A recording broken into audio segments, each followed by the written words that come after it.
Hi, this is Andy Hoffman of cryptogoldcentral.com. Early Sunday morning at 6 a.m. my time. It's who knows what time in Darwin, Australia, where Adam Meister is. Again, I'm with the cryptogoldcentral.com sound money blog of the 21st century.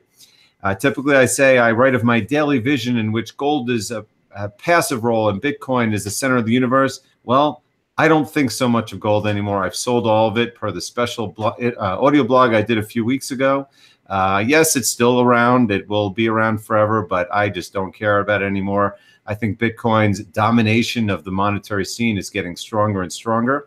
And I thought today would be a perfect time to do another special audio blog with Adam Meister. Remember, the last time we did one was on February 6th. Now, that was, what, 10 or 12 days ago.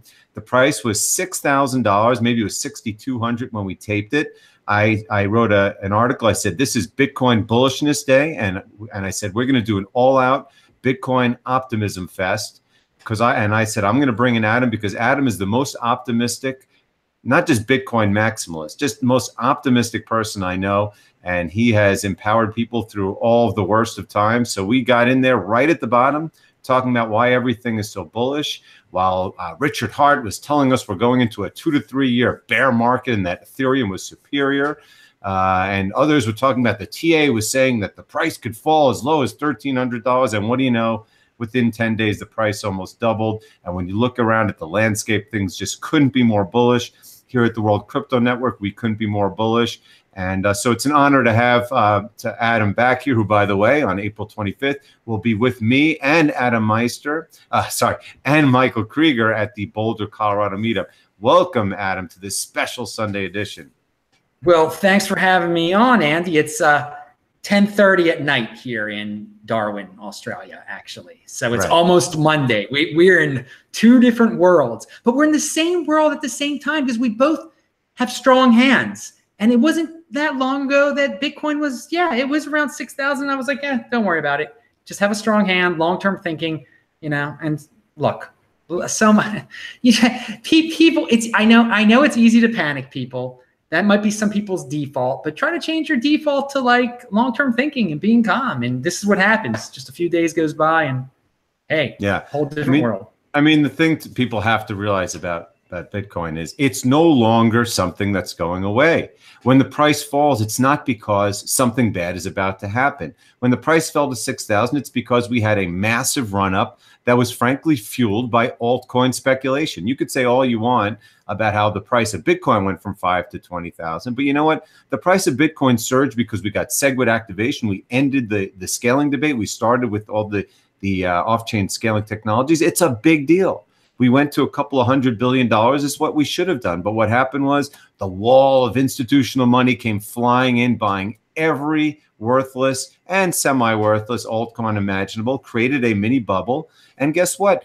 Bitcoin bottoms every single year in early February. And guess what? The same thing happened this year. So when we were down at $6,000 and the price bottomed at exactly a $100 billion market cap, it's because all the institutions that have $100 billion minimums were there waiting, and they will be there waiting anytime that, well, the price won't get down there again, but if they were, that's where they'll be waiting. So look, Bitcoin has never been stronger.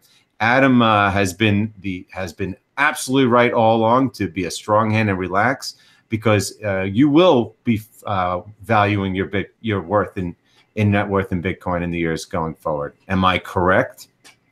Oh, yeah. Value your wealth in Bitcoin, people. Get used to it now. And you're exactly right. I mean, it wasn't just Bitcoin that went down. All the coins went down. But hey, they all attack Bitcoin when it happens. And it just shows you that it's the rock. It's the one that people care about. It's the future. It's the present. It's good. So let's talk about, I have a whole litany of topics. Some of them are going to be related, as you'll see in a second, to Adam's must-watch. It's so funny with This Week in Bitcoin. Adam does a show every Friday. And, it's not that it's hit or miss, but some shows are good. And some shows are amazing. Some of them you could tell they're going to be amazing by who's on the panel. And sometimes stuff just comes out of it that just blows your mind. And we'll get to that in a second, because this is one of the best ones I've heard based on incremental information if you're seeking it out, because there's not many sources on the internet where you're actually getting incremental information on the back from my Wall Street days. It's so hard to find those tidbits. And man, did we get some tidbits. We'll talk about it in a second. So first, I just want to talk about the turnaround to the upside in general. Again, it was $6,000 on February 6th. Here it is February 18th. We had $11,000 last night. We're at 10,600. For everyone who's fretting, keep in mind, just think about this. Yesterday morning or Friday night, I went to bed. It was 10,100 or 200. I woke up yesterday. I was like, wow, it's 10,700. Well, guess what? It's just about 10,700 now. Just pretend it was yesterday morning and consider that the one-day chart is about to have a bullish crossover, which is really, really exciting. And the next thing you know, we'll be back at $15,000 again. And I wanted to ask Adam about a couple of topics. I mean, you know, we had the Wall Street, the wall of institutional money. It definitely came in the beginning of the year. There's no doubt that they came in with, you know, flying on January 1st.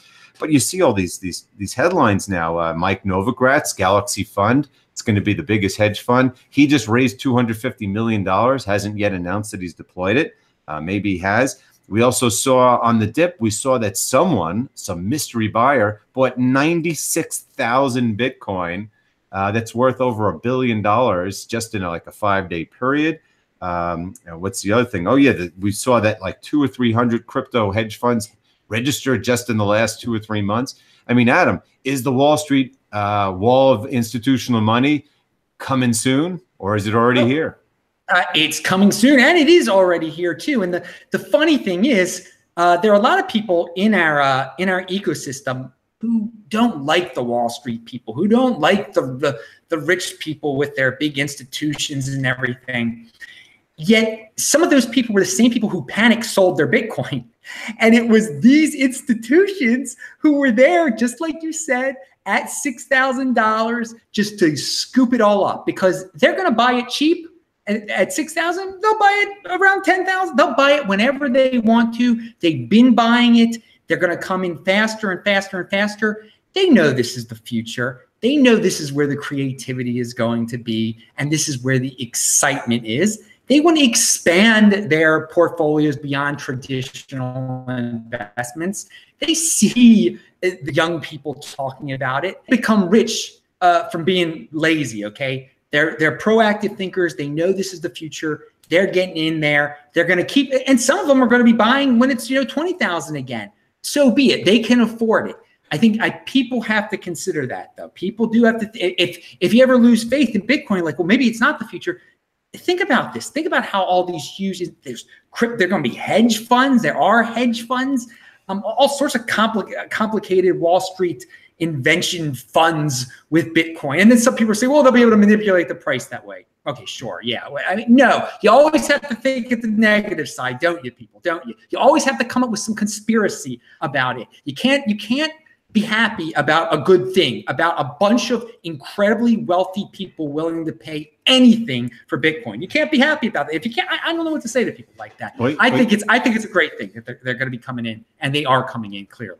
Well, it's the funniest part is everyone talks about the hedge funds, like it's the hedge funds are going to take over. Hedge funds are small fry, okay?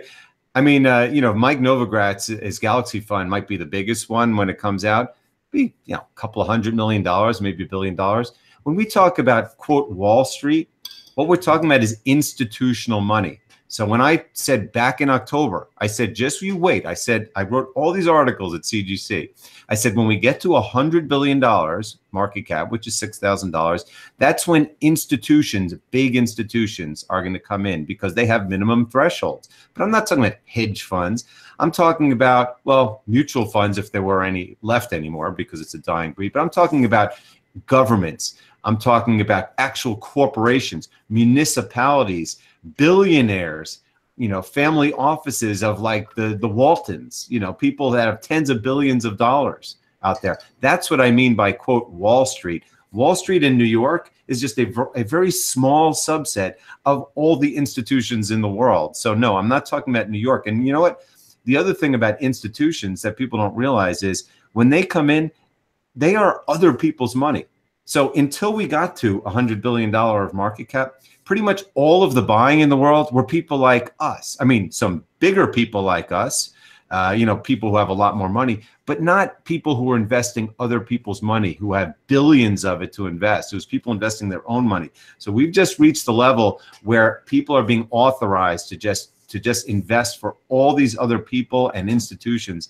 And believe me, people, that term that Max Kaiser created, Wall Street put, that Wall Street put showed itself at 6,000, and it won't be long before that Wall Street put, if it hasn't already, shows itself at 10,000. Yeah, I'm excited about the countries that are going to start secretly buying this stuff up, or maybe they already have started. Who knows? There's no doubt that they are. There's absolutely no doubt. Look, we know that some, just by anecdotally, like Bulgaria, who accidentally has become a big holder. But look, no one has written more about this than me about Japan. Look at my tweets, look at my articles. There is not a doubt in my mind that Japan, was Japan who bought the 96,000 coins in February between $6,000 and $9,000? Who has $1 billion that's authorized to do that? I don't know. But someone did. And to me, when you see Japan, which has risen from the ashes before, like after World War II, and they are the only major country to have embraced cryptocurrency. They also have, and I'm not talking about Korea, I'm talking about a government that's saying it's legal tender, and a wealthy Western government.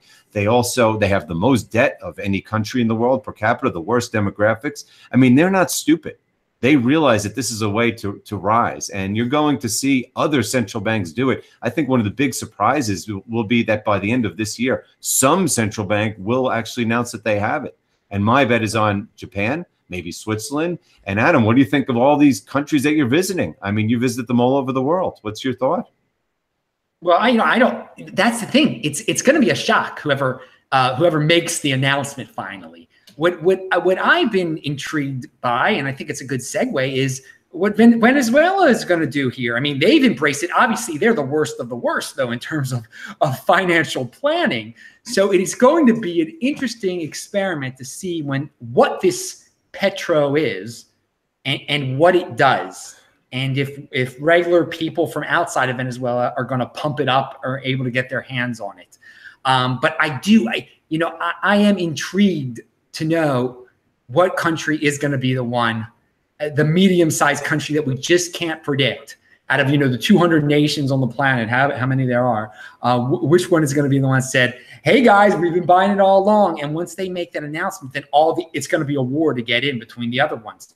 They're all going to want to be in it too. They're going to be, Bex bought this amount. We got to be in on this too. So it's only going to help us holders. It's only going to help people that are already in it. Yeah, because, and you just brought up a great topic, but believe me, the thing about math that's so amazing, and people who own Bitcoin realize how fast things compound, especially when you own Bitcoin. And not only is it going up dramatically, but crypto dividends are flying out of it. And we'll talk about that in a second too. But, Japan's at like 300% debt to GDP. It wouldn't take long for them to get right back to zero. Under the right conditions with the right amount of Bitcoin. So at some point, they and others are going to want to do that in a hurry. So you'll see that this is not the kind of thing, by the way, where like Japan is going to be like colluding with G7 nations, like, well, let's talk to the Federal Reserve and see what they're doing and make group announcements and be secretive. No, this is going to be in the new decentralized world, every man for himself, which is the greatest thing of all. It takes away not only the central banks, but their ability to collude together. It is truly going to be every man for himself. And what you brought up is one of the topics that's on my list here. It's great that you brought up about Venezuela, because one of the things that came out of yesterday's This Week in Bitcoin, again, Money Triggs, for people who don't know him, he's at Money Triggs. It's Trigz. He's been on Adam's show several times. He's been on my show. In fact, he's going to be my guest again in a couple of weeks. He lives out in Spain. He's one of the, best, most in tune guy in the sector. And we're going to get to what he talked about Ethereum in a second. But one of the things that he said he's doing, he has gotten a group of investors down in the nation of Aruba, the island in the Caribbean. They're creating their own token that they're going to distribute around the island to kind of create a currency, which will create value and in turn create the ability to buy Bitcoin with it. And I think that's really exciting. At the same time, Adam's talking about the Venezuelan petro is going to be issued later this week, because they are trying desperately to find some stability. Now, will they abuse it like the Bolivar and just destroy it? Yeah, I guess you could say they might, but I think that they are finally saying, look, this is the only chance we have of doing something. And I have a feeling that they are going to manage it reasonably, and Venezuela too may rise from the ashes. So it's really exciting. And it's funny, I wrote an article last night, and I'll ask Adam about all this in a second, but I wrote an article last night called "1 Year From Now, Government Participation in Crypto Will Be Ubiquitous." I mean, I had a client just a few months ago. He had a call with me, and he said, you know what, I'm thinking of, in the Caribbean, helping nations to create their own currencies. And sure enough, he just did an ICO, for a token that helps you do that. So I think it's amazing. I think that you're going to see countries from Venezuela up and down do these things. I mean, what do you think, Adam? Well, I think it is, in the end of the day, they might not manage it very well, any of these groups, who knows? But it is an on-ramp, an easy on-ramp for people to get Bitcoin. They get a hold of one of these tokens from their country, whether it be privately issued or publicly issued, and they just immediately trade it for Bitcoin, because it will have some value at first based on around the excitement and the speculation. And it's what Money Triggs was saying. It's very hard for people in Aruba to get to turn their currency, their fiat, into Bitcoin. Well, this is kind of a shortcut to that. And I think in any nation where this is going to go down, whether, again, if it's a private company that's going to produce some token, or the country itself, if the people get it for free, they should immediately try to turn it into Bitcoin at some exchange, which is a lot easier than changing your fiat into Bitcoin, because you have to get the bank to wire it to something. I mean, once it's electronic, once it's digital, it's easy like that. So yeah, I think it's a unique experiment, and I wish the experiments well, because I want them to stick around long enough so that enough people in these countries are able to dump those tokens to get the real thing, to get the Bitcoin.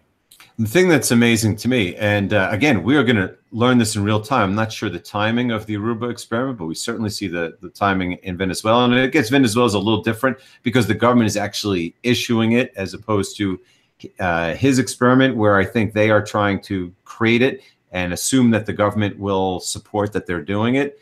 The fact that these, quote, free coins will actually be worth something should tell people that, it speaks volumes about what people think about cryptocurrency. I mean, crypto dividends are worth something. And now let's say the Aruban crypto is worth something. And in a freely traded market, if the petro in Venezuela is worth something, that just means money is going to be sucked away from, from the fiat system and into this crypto system. And like you said, it can actually be used to buy Bitcoin and spread the use of Bitcoin and other cryptocurrencies, which people may want to use and find valuable. And I think that just it's an amazing trend. It's got to be terrifying. You see all these announcements from the powers that be, the World Bank, the IMF, central banks, the G7. Oh, we're so terrified. Cryptocurrency is a blight. Warren Buffett or Charlie Munger says it's a noxious poison. Yeah, it's a noxious poison to the status quo that has enabled the 1% to get rich off of the 99% for millennia. And I think that, again, just these little experiments like in Venezuela and Aruba could dramatically change the world. Like you said, Adam, you don't know where it's going to come from, but it will shock people at the kind of things that will be catalysts. Noxious to the status quo, Bitcoin. Someone tweet that out there, people. That was a really good line. That was really good, and it's true. That's the way. That's the only way it's noxious. It's noxious to the status quo. So yeah, that I like that. I like that a lot. Yeah. So again, look out for that Venezuelan petro. I think it's Thursday the 20th, meaning a couple of days from now. Very, very exciting. Next, I want to talk about the other revelation from your call, and also things that surround it, because where there's smoke, there's fire. And as you look around, there's definitely a lot of smoke. Now, what Money Triggs said was, again, people were not aware, Ethereum had a split back in 2016 when probably even most people on this call may not have even been aware of it. it was, what happened was there was some kind of storage network called the DAO, which got hacked, and Vitalik basically said, we are going to do a hard fork so that anyone who lost money will get it back. And so you had Ethereum, and then you had the original chain, which is Ethereum Classic. And Ethereum Classic has survived. It trades at I don't know, $1 billion or $2 billion market cap. And it has a strong following. And Barry Silbert has the Ethereum hedge fund, which owns a very significant percentage of the whole thing.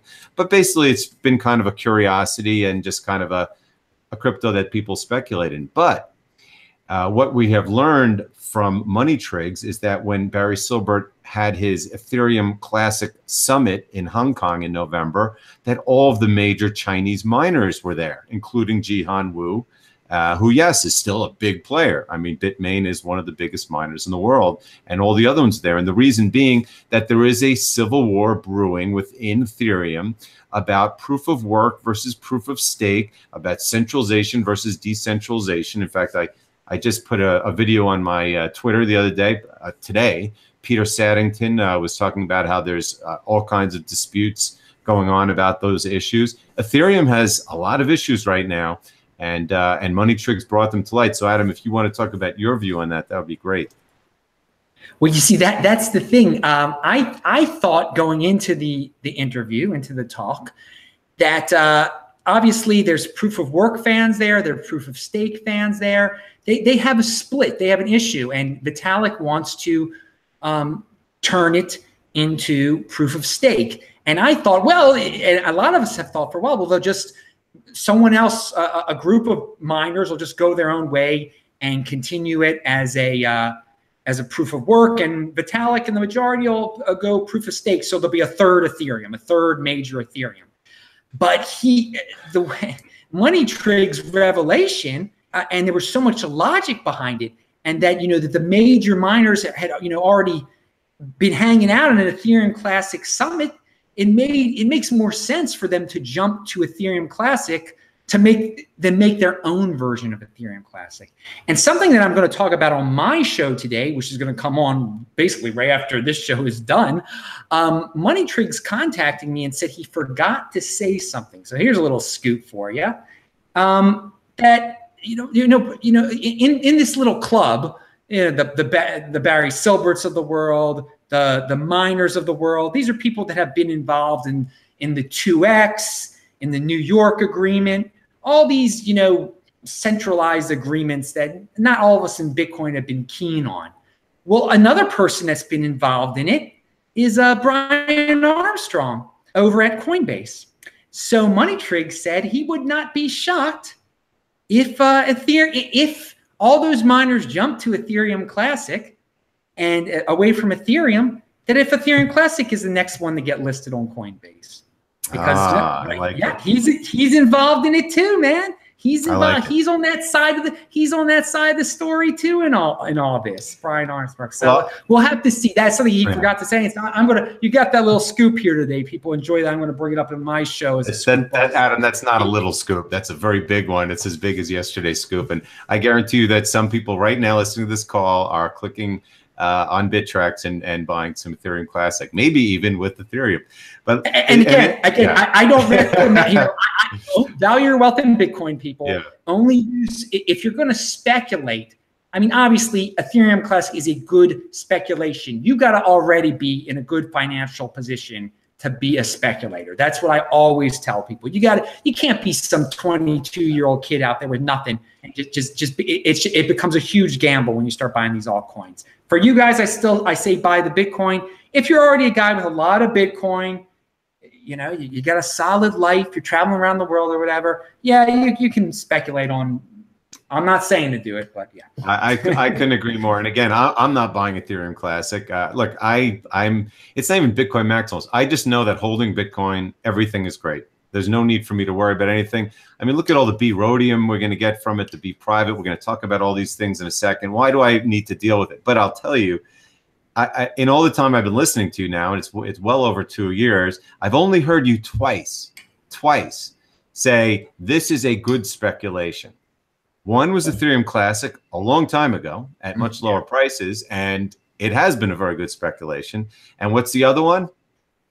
Well, the other one, there's actually two other ones. One is Z Classic. Exactly, Z Classic. Yes. But there was also one before your time a little bit. It was Monero at $2. That was another. Okay. Okay. I don't even remember that one. That was obviously very good too.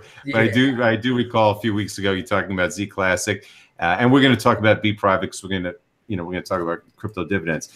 But on this topic, I wanted to further go on. We're talking about Ethereum, and still, I don't want to pick on him, but Richard Hart saying that Ethereum is it's the only game in town, and it's it's showing superiority. No. What Ethereum is on the verge of going through is what Bitcoin was forced to go through. Like you said the other day, someone had a tweet. They said, everyone says they're Bitcoin 2.0, blockchain 2.0. No, Bitcoin is on 2.0. Everything is still at best at 1.0. Ethereum hasn't gone through the scaling bit. Maybe people haven't noticed, but Ethereum blockchain is like 3 or 4 times larger than Bitcoin. It's way, way congested. It's got all these issues. It also has competition, by the way. Bitcoin has no digital competition and never will. Ethereum's got all kinds of competition, including from Bitcoin, to be a platform. And it also has the proof of work thing going on versus proof of stake. And of course, a scaling debate, because if they want to get bigger, they're going to have to do all kinds of stuff. So, we talk about Bitcoin dominance. Bitcoin, Ethereum got up to 0.12 the other day or a few weeks ago. Now it's down under 0.09 Bitcoin, and I have a strong sense it's going to go a lot lower. At the same time, we have Bcash, which is, no one has been more talking about how they've peaked in their abilities to impact Bitcoin, if they can do it at all. And remember today, Roger Ver's speech is at 1 o'clock in Acapulco time, and he still hasn't been able to get anything done. So tell me, Adam, in the big picture of things, is Bitcoin dominance, again, taking with a grain of salt, real life dominance versus market dominance, is Bitcoin market dominance on the verge of going up again? Again, as you basically said, it really doesn't matter. It's hard to predict because you don't know. I think it might go temporarily. It might, but when Be Private comes out, how about that thing gets valued at much more than we expect? Then you got a whole new cryptocurrency with a whole new huge valuation, taking up more of the market cap. So that would take away from Bitcoin and be Rhodium, which will come out at the same time. But I think maybe the better question is the value of Ethereum in terms of Bitcoin going down? And I think, well, clearly in the last couple weeks now, people are realizing that Ethereum is going through these growing pains. So it's gone from 11% down to 9%. And I think it probably will go down some more, but I don't think it's down for the count. I think it'll be back. And I also think that, for the Ethereum fans out there that think that we're knocking on Ethereum right now, it is about to enter a realm that only Bitcoin is in. It is going through its own scaling debate. No other coin can say that. So it's gonna be tough times for Ethereum. There might be some massive minor shift to Ethereum Classic. Maybe there will be a third Ethereum. We can't predict it. There's turmoil. Some people will have weak hands in Ethereum. Obviously, the price will go down. But if they can weather the storm, if they can make it through this, they're going to get to a whole new level in terms of the evolution of a cryptocurrency. So I think that's a positive for them. In terms of Bcash, will it in terms of Bitcoin go up in value again? I think it will. It might not be based on a speech today, but they have all sorts of gimmicks. But you're just talking about its ability to market, because it spends a lot of marketing and has. But I just think that the players behind it have lost a lot of their ammo, and also the use case is being seen for what it is. I mean, the world at some point has to realize there is no use case. Bcash doesn't do anything. It can't scale on chain. Well, this thing is, I think since Bcash is centralized, since it's got some central planners behind it, they can come up with a plan where they create a use case, where they convince a giant corporation to use it as their main currency, to do something. Again, imagine if they somehow got Twitter to compensate all its good tweets with Bcash or something like that. Oh my God! I mean, it would go up an incredible amount in terms of value. So I think they can always pull that out of their hat because there are central planners behind it, right? And a lot of the people behind it have a lot of crypto to spare to influence other people to take a look at Bcash. And again, it's just the wild, wild west out there. There's just so many 80%ers willing to jump on the hottest train, whatever seems the most convincing, the most persuasive at the time. Right. So it's cyclical. I'm not a person to count them out ever. I see nothing in the near future that will make me say, you know what, maybe it's over. Maybe they're not going to be able to do it anymore. Maybe they're not going to be able to pump the price anymore. I don't see that. Maybe after 2020, but between now and 2020, I think they've still got some rabbits in their hats, and they can get creative. When it's centrally planned, it's easier to plan things when you've got central planners. Well, I mean, look, you've been very right about what they've done. The thing is, I'm going to take the flip side. I'm going to get to a bigger picture about this in a second. I think they have peaked. They're in the period of diminishing returns because, first of all, if they convince a corporation to use Bcash, I'm shorting that corporation. That would be the dumbest move any corporation would ever make. Because again, this is a non-functional currency that people are realizing doesn't work. So again, we'll see what happens. Well, how about this though? Yeah. If a bank actually uses Ripple, then that is crazier than a corporation actually using Bcash. That's my opinion, right? We'll put it this way. I think it is crazier, and I think we're going to see. I can hear you. Hello? Yeah. Oh, yeah. I lost you there for a second. No. I think it's quite likely that some bank or institution is going to use Ripple, and I think that's crazier than using Bcash. So then I would assume that if some institution or bank uses Ripple, that eventually some institution will use Bcash. So okay. Well, look, there are definitely 80%ers within the corporate and institutional world too. It's not just just individual investors. Corporations and governments make dumb decisions too. I'm betting that generally speaking, the breadth of institutions will make the right decision. But here's the deal: when we talk about dominance, right? Right now, dominance, yes, we'll get to, there's two sides of it. You have coins, centralized, they're the company. Yeah. You have coins that are going up in dominance because they're coming on the scene, and ones that are, or getting better, and ones that are going down. So right now, the top three, quote, competitors, if you look at just market dominance and forget the accounting is fraudulent, like Ripple can say they have 99 billion, even though 30 billion are out. But look, you have Ethereum, Ripple, and Bcash are the three top competitors. They're the ones who most influence that number everyone's looking at, 35, 36%. I think right now, all three of those are going down. Now, Ethereum, like you said, it's questionable what will happen with it.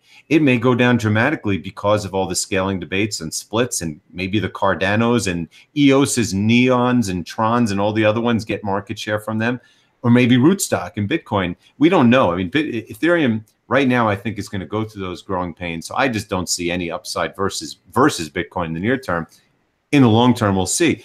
Bcash, I also think it peaked for now, unless it could figure out a rabbit to pull out of its hat. I don't think that it's going to go up versus Bitcoin anytime soon. And then, of course, there's Ripple, which may have had a parabolic blow off and may never get that again. Maybe it will. But the point is, you have downward pressure on the three big guys against Bitcoin, but then you have upward pressure.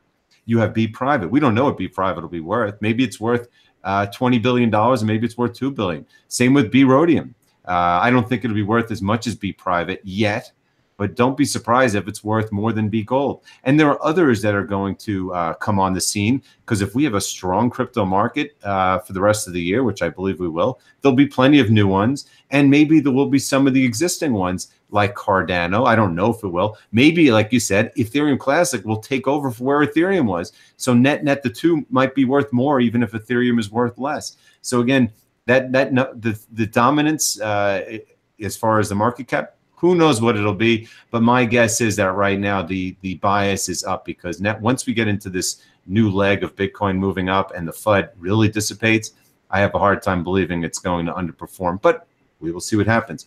It's interesting you talk about the pressure from below. How about one of the things that's interesting that people have taken some interest in is the crypto dividends of the top tier altcoins. How there's going to be this Monero V crypto dividend of Monero and this Litecoin Cash crypto dividend of Litecoin. Is Litecoin Cash actually happen? I'm so confused about that. Is the L Cash really going to happen? You say? Yes. Yeah. It appears there is a real L Cash. I haven't done much research into it, but what I have noticed on that front is that a lot of people are just immediately very, very interested in it because they hold a Litecoin and they want to get something free. They want to return on their investment.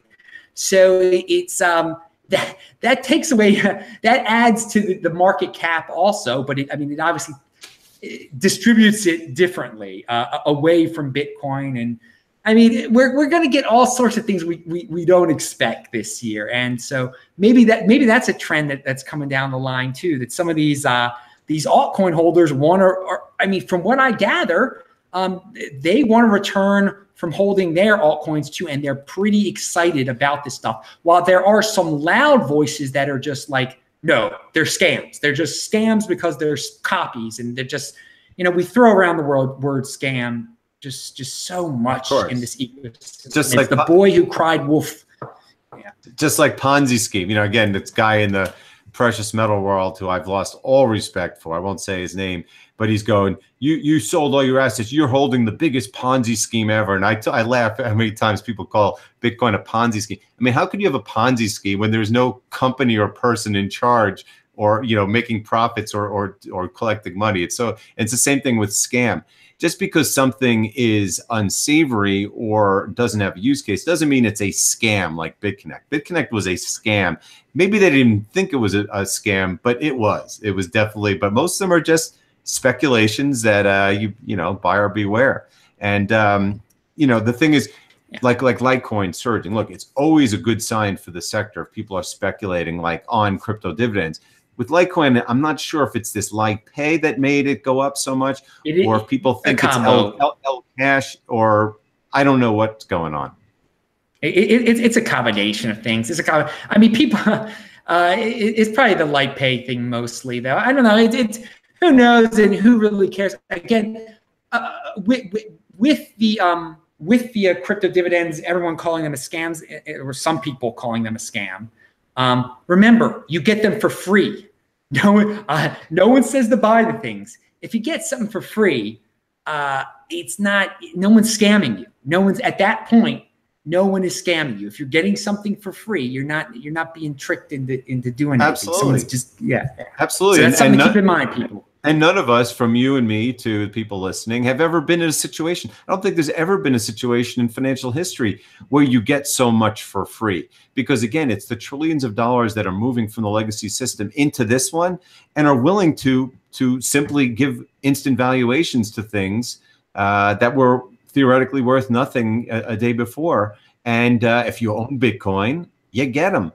And so, and why not market it? I mean, like you said, you want it to succeed. I'm not worried that Be Private or Be Gold or Be Cash or any of these things are going to compete with Bitcoin. Bitcoin is Bitcoin, but damn it, I want them to do well. And that's why I really praise the ones that actually seem to have a use case, because I mean, I'm so behind. Everyone knows I am so behind Rhodium.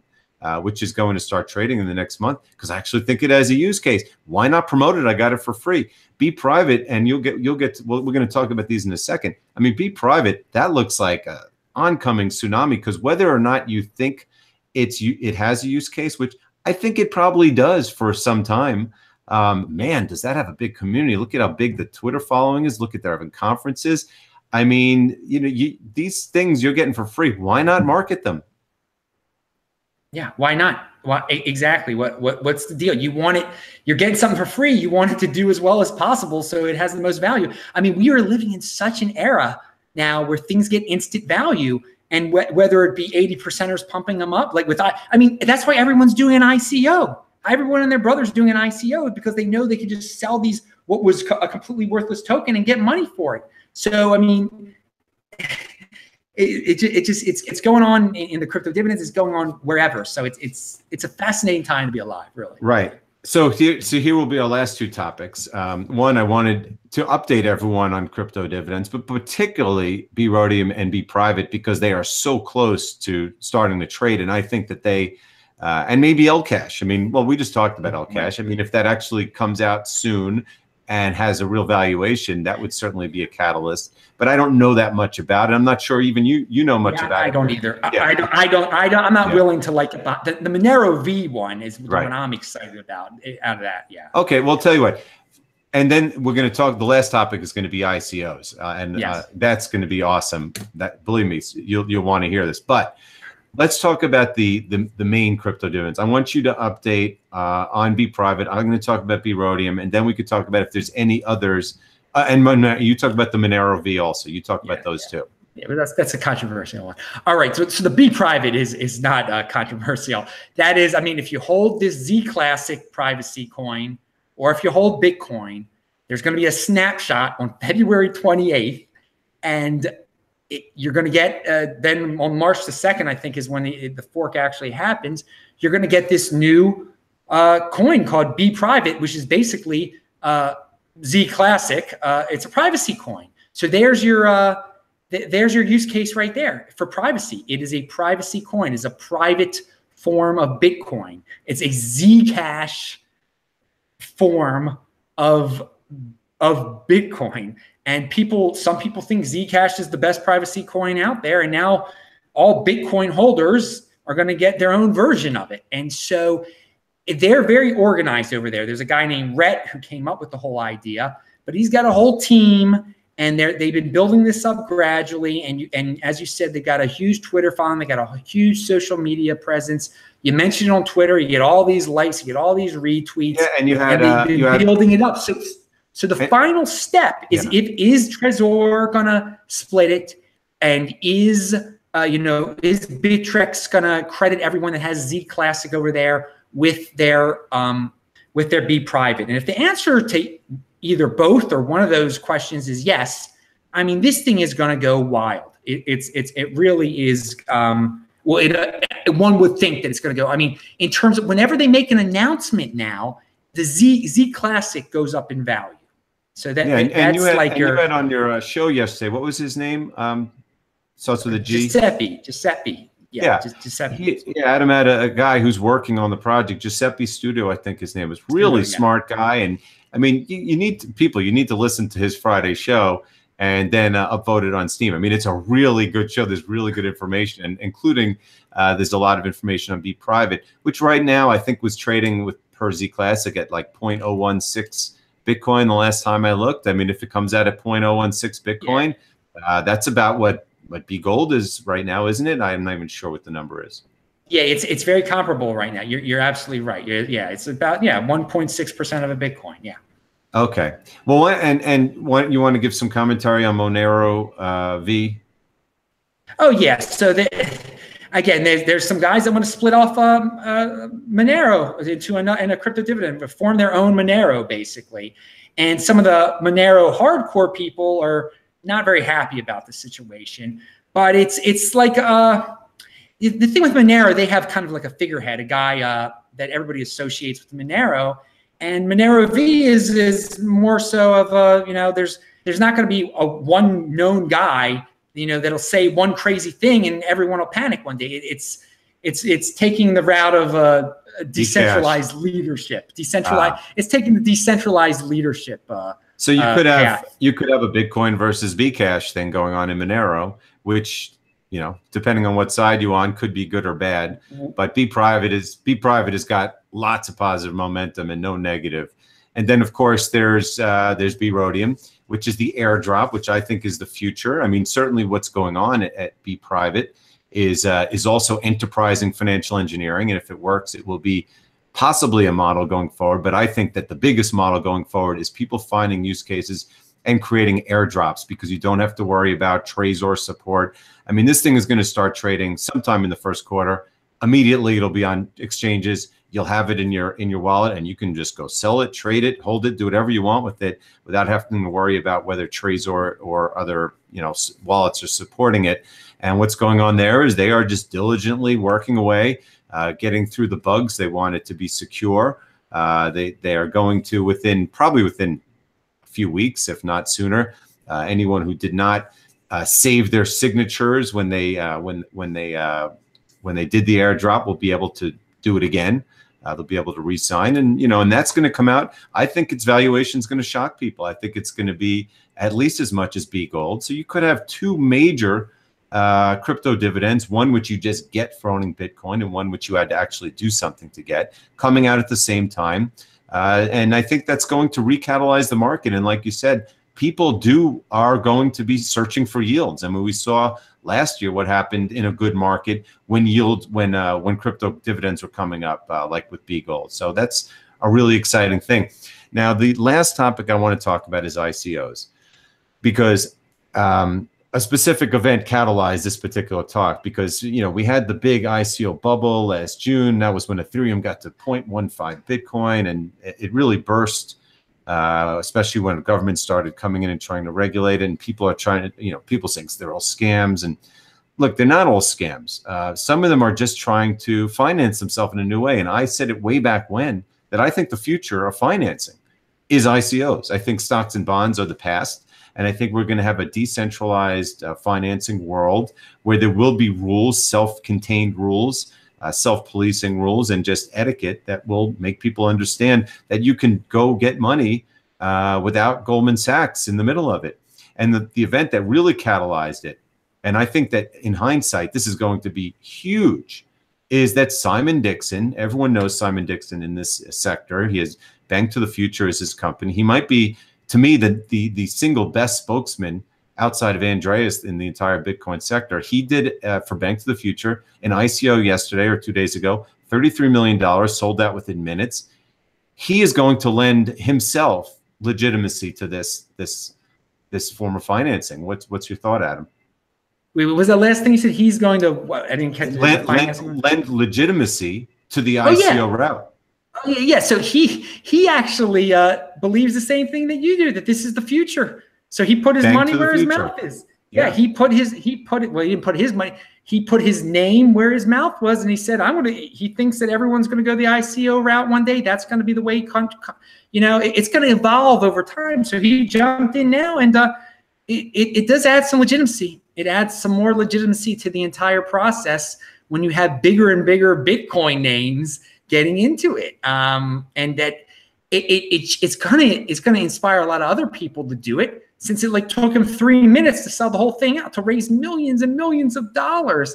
So, I mean, I think one of the lessons in this is if you already have an established name in the ecosystem, if you do an ICO, you're going to be able to raise a lot of money. I'm not recommending people to do that just based on their name. You got to have a legitimate thing out there, people. But it's going to inspire others, and I wish him well. He's a smart guy, and I assume he knows what he's doing here. He seems about it. So, yeah, good luck. It is a sign of the times when Simon Dixon is doing an ICO.